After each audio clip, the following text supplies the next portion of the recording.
Hey there, and welcome to another Health Essentials podcast. I'm John Horton, your host. It's estimated that 75 million people around the world have autism spectrum disorder, or ASD.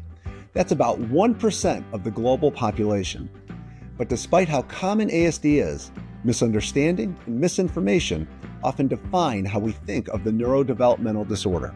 There are many, many myths out there.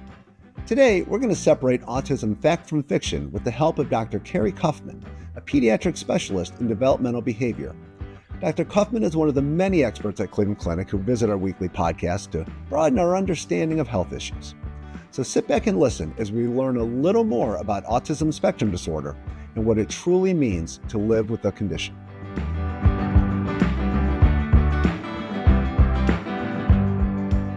Welcome to the podcast, Dr. Cuffman. Thanks for coming in to chat about ASD and the misconceptions surrounding it. Yeah, thanks for having me. I'm glad to be here. So before we kind of dive in and talk about what people mistakenly think about ASD, I feel like we should spend a few minutes just getting a basic background on the disorder, kind of an Autism 101 to get everyone up to speed. Yeah, absolutely. So, autism spectrum disorder is what we call a neurodevelopmental disability or neurodevelopmental disorder, meaning that it's a difference in the way a person's brain takes in and processes information. And it's called a spectrum for a reason. No two people with autism are alike. So those of us who kind of work with kids with autism have a saying that, when you meet one kid with autism, you've met one kid with autism. And that really, I think, captures the differences we see in kids and people with autism. But despite the differences, there are some really key similarities. And so when I'm, looking at a kid and doing a diagnostic workup, these criteria are what I'm looking for. And this is how, we decide whether a kid or an adult has a diagnosis of autism, is whether they meet these criteria. So, when I think about the criteria and when I explain them to my patients, I talk about them as kind of being in like two buckets of symptoms, basically. So the first kind of bucket of symptoms is difficulties with social communication and social interaction. And so those difficulties can look a lot of different ways depending on the person's age, their different strengths and weaknesses, and the different profiles of autism. But they all meet these three social criteria. And so the first one is social emotional reciprocity and difficulties with that. So social emotional reciprocity is like the back and forth of social interaction. So just like having a conversation is a back and forth social interaction, just like we're doing.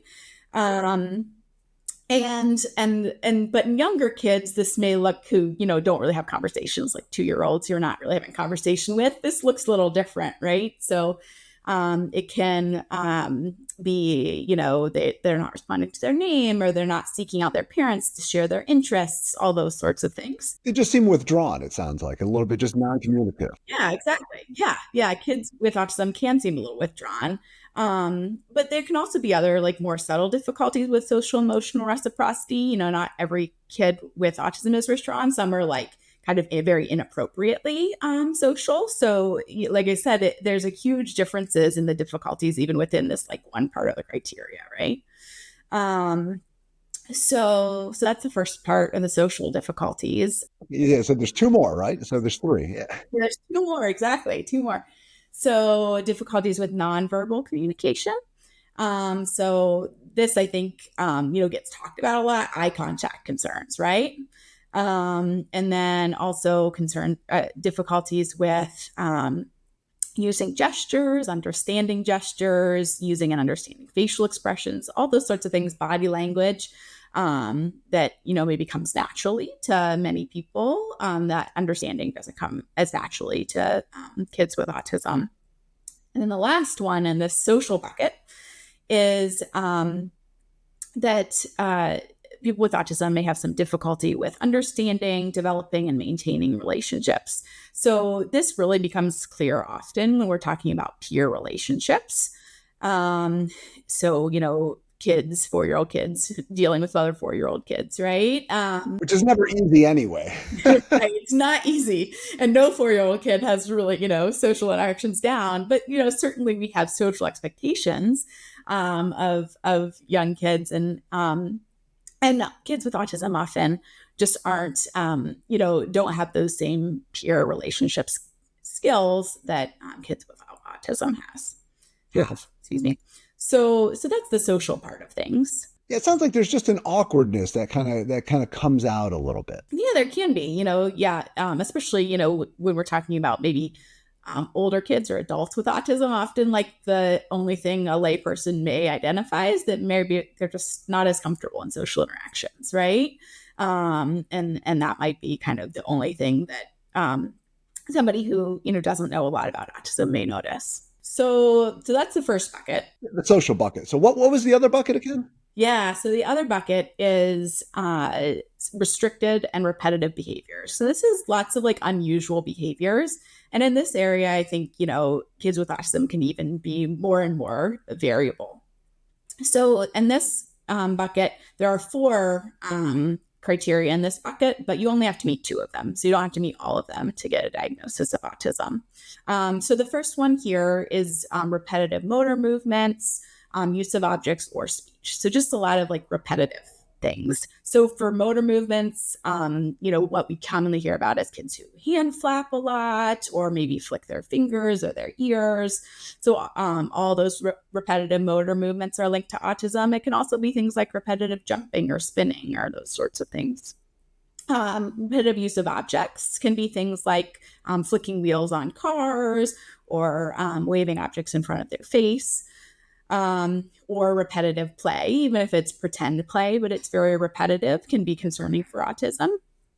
And then repetitive speech is when kids take and repeat things right after people say them, which is called echolalia, or when kids are doing what's called scripting. And so they're taking phrases that they've heard other places and maybe inserting it into their speech. So, phrases from favorite cartoons or things like that may make their way into kind of unusual places in their speech. And often those that scripting has what's called the same intonation pattern. So just sounds the same from an intonation perspective as the cartoon does. So that's the repetitive criteria. So that's the first of this unusual behaviors bucket. So the second category in this is insistence on things staying the same, being really inflexible in routines or ritualized patterns of behavior. So often we see kids with autism getting very stuck on routines and having difficulty transitioning from one activity to another, either at home or in their preschool classroom. This is where some of like the meltdowns that we associate with autism, so big temper tantrums that we associate with autism, often come into play is when kids have difficulty with, accepting changes to their routine or accepting when things just aren't the same. So that's the second one in this bucket. The third in this kind of unusual behaviors bucket is what's called highly restricted interests. So kids with autism can have interests that are very, very intense and that are unusual. So unusual interests that I've seen in patients are things like fans or flashlights or, the alphabet at a very young age. And they can also have interests that are really common, but that are really intense. So, a little girl being interested in Disney princesses is not so unusual, but if that's all she ever talks about, wants to do, the only clothes she will wear is Disney princesses, that's maybe a different level of interest that is more unusual. It's hard with all these. It sounds like there's a really fine line between what's excessive or maybe, kind of enters onto that spectrum or what's just, a lot of this just sounds like people sort of behavior, but yet just amplified. Yeah, exactly. A lot of these are just kind of like personality traits, right? And so you really do have to look at the whole kid when you're doing these evaluations because a lot of things are just common in children anyway. So when I'm doing my evaluation, I'm really trying to take a really holistic look at the kid, get sources and get information from multiple sources to make sure we're really, sure that this kid is, actually meeting that criteria. And that this kid actually does have autism, right? Yeah, absolutely. So the fourth part of this, fourth criteria in this bucket is that kids can be over or under responsive to sensory inputs. And so over responsivity often looks like fear or upset in response to sensory inputs. So like think of the kid who is upset by loud noises or upset by big crowds of people. Under responsivity often results in what's called like sensory seeking behavior. So some children with autism may seek out visual input, so may like peer out of the corner of their eye at things, or some children with autism may really like deep pressure or weighted vests or weighted blankets, and so they really need more sensory input than kind of is typical for a kid. So once again, we see a lot of sensory concerns even in typically developing children. So this one, by itself, can't be looked at on its own, but in combination with all the other things I've mentioned is one component of things that we see in autism. And so that's really the summary of the two big buckets, right? That's, I mean, in looking at those buckets are, I mean, as you said, extremely filled up. And it's like, you understand why there's so much confusion about what is autism and where it lands and just, how to define it. So, so it's a good thing we're doing this podcast. Absolutely. So, I have to say, in doing some research ahead of this, I was just amazed to learn how common ASD is. And it seems like the numbers are growing too. I saw a CDC report last year estimated that now 1 in 36 children who are 8 years old have ASD, which is higher than previously reported. Right, absolutely. So that's the data that came from 2020, was released back in 2023, and that's the most recent national data we have. And then there has been, kind of this steady but gradual increase over the last 20 years or so in the prevalence of autism that's being measured in the United States. And other countries have seen this increase too, not always to the same extent that the United States have, but it's kind of across the globe, this is true. Is that just that the diagnoses are becoming a little more common as we're understanding it, or is there something else at play? Yeah, that's a great question. So there's been a couple of things that have contributed to this increase. One is that there is just increased awareness of autism, right? You're much more likely to bring your kid in and ask about autism when you know what it is.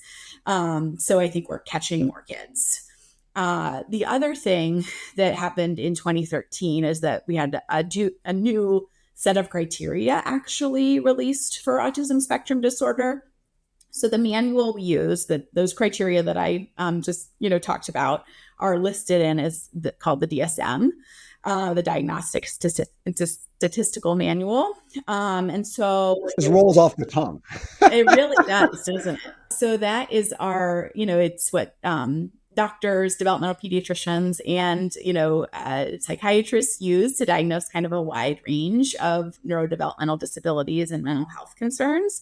And so this manual also was updated in 2013 to the DSM-5, and the autism spectrum disorder is actually kind of enveloped several diagnoses from the DSM-4. So we used to have different diagnoses of autism, pervasive developmental disorder, Asperger's syndrome, and also childhood disintegrative disorder. And these are now all under the umbrella of autism spectrum disorder. So we're really catching a lot more kids now. Well, that would make sense then, why the numbers go up, as you're combining more of these groups in and kind of almost reclassifying it a bit. The numbers just kind of grow. Exactly. Yeah.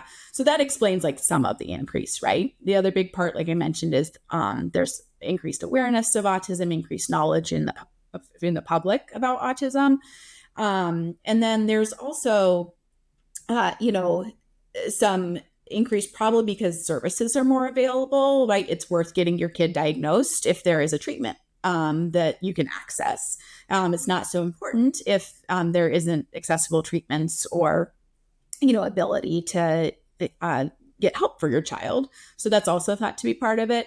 And then there is some research that shows that there is maybe some increase that is real, right? The prevalence increase is partially, a true increase, not to the extent that we're seeing, but we really don't know why it would be increasing in a real way. But there is some thought that it is also increasing in a real way as well. Well, that leads right into my next question, which is, I mean, do we know what causes ASD? So, yes and no. We have broad overarching theories, but there are really a lot of unanswered questions when it comes to what causes ASD. So we do know that there are genetic factors that really alter brain development, and then that plays a really big role in why many children have autism spectrum disorder. And there are probably some environmental factors and exposures that also play a role in why kids have ASD. So, some children have a bigger genetic risk factor than others. So there are some genetic syndromes that are related to ASD. So things like Fragile X or Angelman syndrome, and many others. But even within those genetic syndromes, not every kid with the genetic syndrome gets a diagnosis of autism, which makes it really confusing at times, right?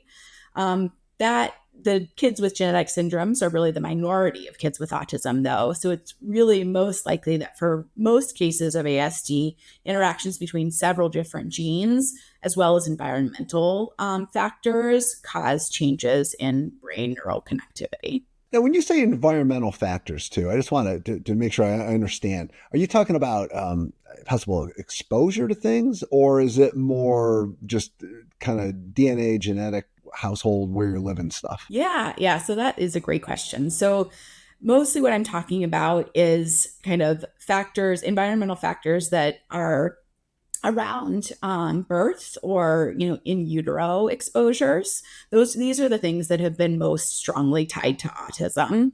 So exposure to toxins in utero, any like significant perinatal insult. So a difficulty with oxygenation in utero or preterm birth, prenatal infection are all increase the risk for autism.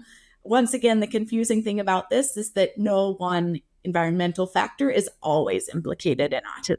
Something different, right? So you just never know what causes that what triggers it. Exactly. So it's very clear that insults to the health of the fetus and the neonate are big risk factors for autism, but it's really variable still, and we really, as a medical community, have not figured this out fully. So we just kind of know bits and pieces of the picture right now.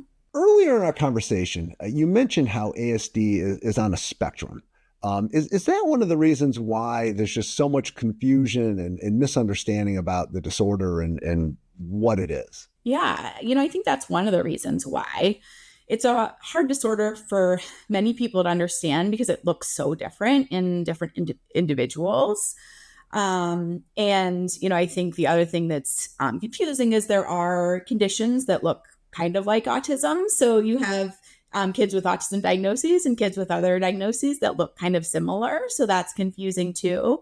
I also think that ASD has captured a lot of attention from the public lately, which has resulted in, the awareness and the good information. But I also think there's been some more increased spread of misinformation at times as well about ASD as a result of the attention it's getting. Well, you are setting me up perfectly for questions here, because our next thing was going to be looking at some of these common autism myths. So let's start with this one. I see where there's people who talk about we're in the midst of an autism epidemic, which is a statement that just sounds really alarming. So is there any sort of truth to that? Yeah. So it sounds alarming, right? But I don't think it's true. So, we talked about earlier, the prevalence has been steadily rising, and we talked about some of the reasons for that. But, I think, like you said, most of it is probably not a true increase, although some of it is. So, I don't think that people need to be alarmed. And, also autism isn't something you catch, right? So it's not spreading like the flu, right? You're not going to pick it up on a doorknob. Yeah. So, I think that while it's something we should pay attention to, I also think the biggest reasons for the increase are really not things that we need to be worried about. We're just catching more kids and are able to help more kids as a result of it, right? Definitely, that makes total sense. Now, another common and really pretty hurtful untruth about ASD revolves around it being caused by bad parenting. I'm guessing that this is a falsehood that just causes a lot of distress for families. Right. So, yeah, this is absolutely untrue. So, parenting styles do not cause autism or contribute to autism in any way. So, like we said earlier, autism is a neurological, neurodevelopmental disorder caused by difference in the brain that is really present at birth. So, this myth actually has a really clear etiology, I would say. So, the first man to describe kids with autism in the 1940s was named Leo Kanner. And he actually theorized that autism was caused by this refrigerator mother syndrome, which was like the mother being cold and unavailable to the children. But it's really important to understand that, this is where it comes from. But since then, it has never been supported by evidence, right? So people have actually looked at this really carefully, and this has been proven completely false. Regardless, though, I think that myth has still kind of, even though, a lot of people may not know where it comes from, it's still kind of kept around in people's, minds a little bit. Yeah, that's incredible.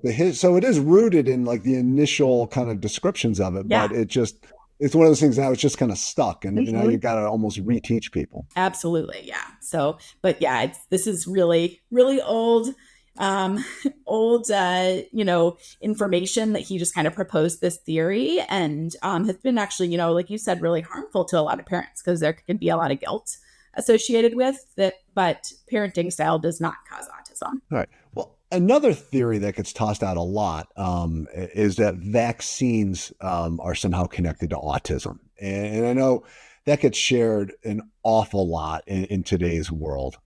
This has been proven false, right? 100%, yes. So this one also has an interesting kind of etiology. A guy named Andrew Wakefield in 1998 published a paper sharing a story, a case reports of 12 different patients with regressive autism and GI bowel problems after they got the MMR vaccine specifically. A few years down the line, it comes out that this was actually fraudulently done. And he had misrepresented and just put entirely false information about these patients in his paper in order to kind of make his case against MMR, the MMR vaccine company, who he was actually currently in a legal dispute with. So really, this was the paper that started all of this controversy about vaccines and autism was completely false, a lie, right? And so It's incredible how this stuff right, sticks too. yeah. And then it's just so hard to scrub it off. Yeah, absolutely. So paper is now retracted. Those in the medical community know once again that, this was completely a lie. But it had kind of made its way into the public eye. Since that time, there have been a lot of papers and research studies that have looked at the MMR vaccine as well as other vaccines and vaccine components. So the thimerosal component has gotten a lot of kind of scrutiny from folks about whether it causes autism, and that has been researched really thoroughly. And there has been no connection made between autism and vaccinations at all. Well, that I thank you very much for clearing that one up. So let's jump to another one, which I thought was really interesting, which is that many people think of ASD as a mental illness. Tell us why that's incorrect. Right. So, like I talked about, the criteria are in our DSM, which also includes, mental illnesses, but it's in a completely different diagnostic category. It's in the diagnostic category of neurodevelopmental disorders, which includes other things like developmental coordination disorder, developmental speech and language disorders. So, autism is, a completely its own category. So, and a couple other differences to think about is that, mental illnesses are things like depression or anxiety, generalized anxiety disorder. And these symptoms, really typically present at older ages. And, they're not present when the child is born, right? A neurodevelopmental disability or disorder is present when the child is at, very young age, and really present from when the kid's born, even if we don't know it, right? And so, the two, completely kind of arise in different ways. And, mental illnesses have really clear medicine treatments versus autism, which, does not have a medicine that can treat it right now. And it really, can't be cured. So autism is really, not an illness at all, right? It's just the way your brain works. Well, and actually, you led right into my next question again, which is, people do talk about whether there's a cure for autism. It sounds like from what you're saying, that is just not something that's there here right now, or maybe even possible. Yeah, that's right. So yeah, there's no cure for autism, but we definitely, have treatments. Currently, the evidence-based treatments are all therapies and educational interventions. There are no medications, diet changes, vitamins, supplements, any of that has any clear evidence for treatment of autism. And the therapy treatments really focus on helping kids make developmental progress to realize their full developmental potential. So all kids with autism do make progress, although this progress that they make can be variable, right? And that being said, many kids with autism end up very similar to peers. And, there are adults with autism who live lives very similar to people who don't have autism, right? People with autism hold jobs, get married, have children, all of that. And most of us probably know adults with autism spectrum disorder, and you may not even realize it, right? See, and I think that's something to really drive home, and that I think, this gets thrown out there, and you think autism, and people tend to think of maybe the most extreme examples of it. But the reality is there's many people who have who might be on that spectrum, but they're just entering it, and you really wouldn't even know unless you saw it somehow on a sheet, a diagnosis, or they told you. Right, exactly. Yeah. There are many people kind of walking around with the diagnosis, and yeah, you would never know, and it's not it's impacting their life in some ways, but not that's visible to those of us living around them. Well, we've covered a ton of ground here, and just the amount of information has just been fabulous, Dr. Cuffman. So before we say our goodbyes, is there anything else you'd like to add, or that people should know about ASD, or just that they should kind of understand? Yeah. So I have two kind of final thoughts that I wanted to leave everybody with. So first is that, we went through many of the myths, but as I said earlier, there's a lot of misinformation about autism and autism treatments that's available on the internet. And so, particularly if you have a child with autism, seeking out really trusted sources of information is incredibly important, right? Talking to your pediatrician, your developmental pediatrician, they can help you point you in the right way to reliable sources of information so that we make sure that we're taking, as good care of the kids as possible. And then second is that if anybody's watching this and they're concerned that their child has autism, I really would encourage them to talk to their child's pediatrician about concerns. So we know that our therapies and treatments work best when they're done early. Early intervention is really, really key. So it's really important to raise concerns early and get the evaluation done so we can answer the question and get kids to appropriate resources and therapies if they need them. Dr. Cuffman, that seems like a perfect way to wrap things up. Thank you so much for coming in today, and I really appreciate your time. Thank you. Autism spectrum disorder is a common condition that affects millions of people, but it's also extremely misunderstood. Gaining a better understanding of ASD is key to supporting those with the disorder as they go about building their lives. If you liked what you heard today, please hit the subscribe button and leave a comment to share your thoughts. Till next time, be well.